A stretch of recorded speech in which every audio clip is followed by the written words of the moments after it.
Hi, I'm Charisse. And I'm Holly. And welcome to Ask Mom. Today we're going to talk about anger. When our dogs are angry, they bark at each other. You'll probably hear that, because in this series of videos that we're doing with these outfits on, our dogs have been playing at our feet and fighting the whole time. It's kind of like having children. So, you didn't get your way. And you're angry. Or you're mad about it. Or somebody said something, made you really angry. Yes, or you were treated really unfairly. The teacher thought you cheated on a test and you didn't. That's a lot of anger.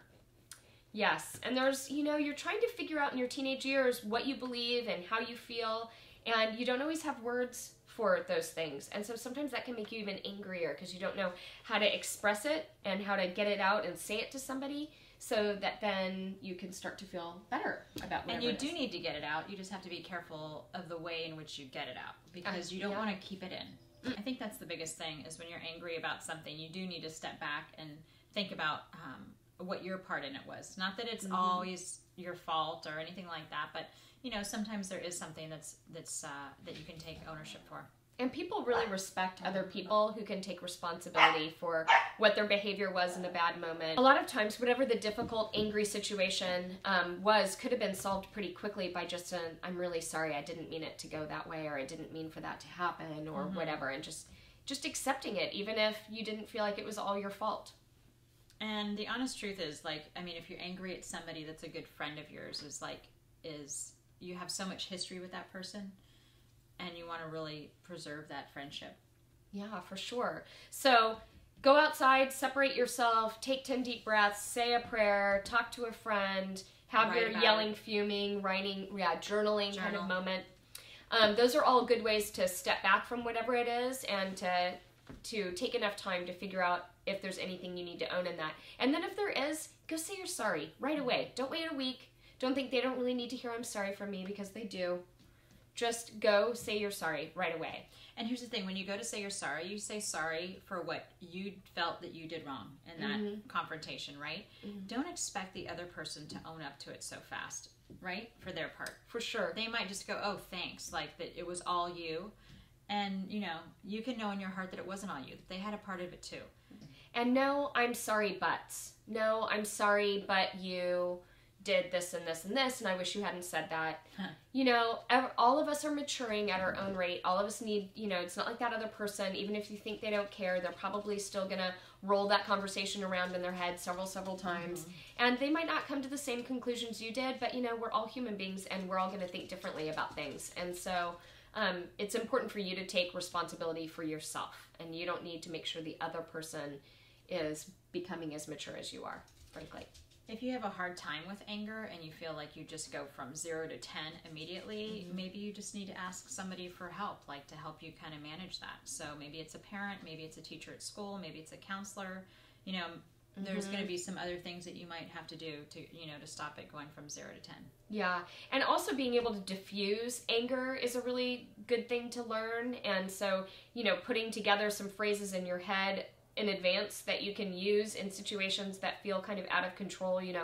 If someone's just yelling at you and you're like, what the heck? This is bizarre.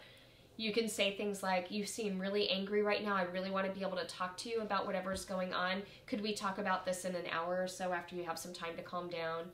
Or I really want to think about what my part was in this, so could we talk later about this when I've had some time to think? And most of the time people will back off and realize, oh, I came on way too strong. Right.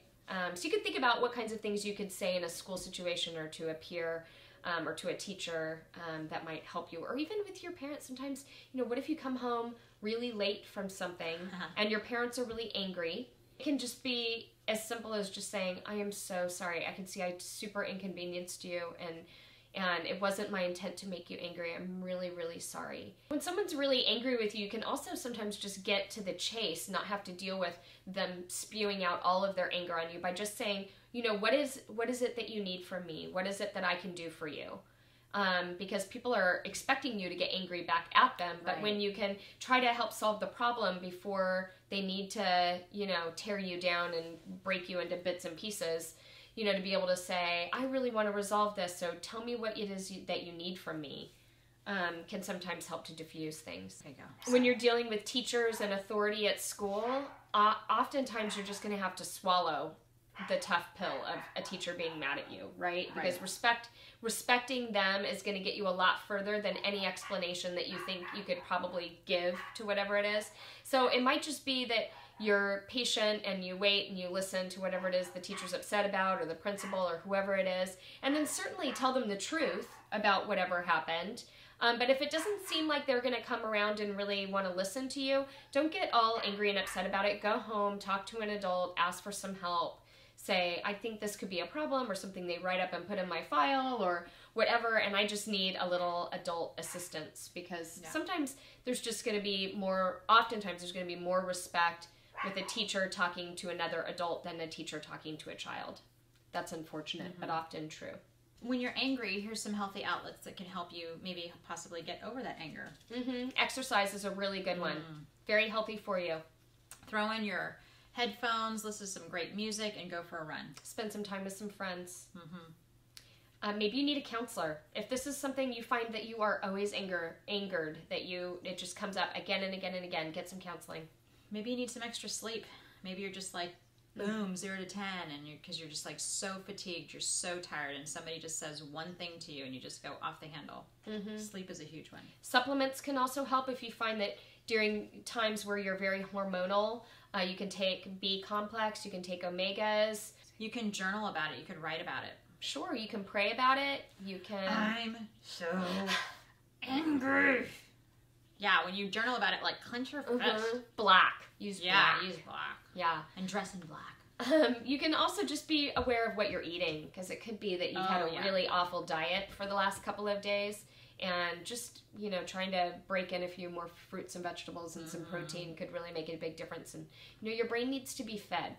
Right. Your body needs to be fed good things in order for you to be able to have a fighting chance at conquering some of these emotions.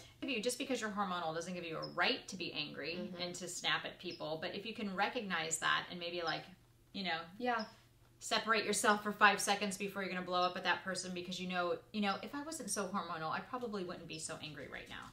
And if you can realize that sooner than later, that really saves a lot of your relationships. And warn people. Warn your friends. Say, it just feels like a hard day for me emotionally. It's a hard day. So, or your siblings or whoever it is that sets you off. Just, say, I really don't want to be angry today. I'm really working hard on it. Please be patient with me. And then sometimes people then won't push all your buttons or try to, make you extra irritated that day, like siblings can often do. Right. And we hope this gives you a few good outlets and ideas for how to deal with anger at home, at school, everywhere in your life. I'm Charisse. And I'm Holly. Thanks for tuning in to Ask Mom.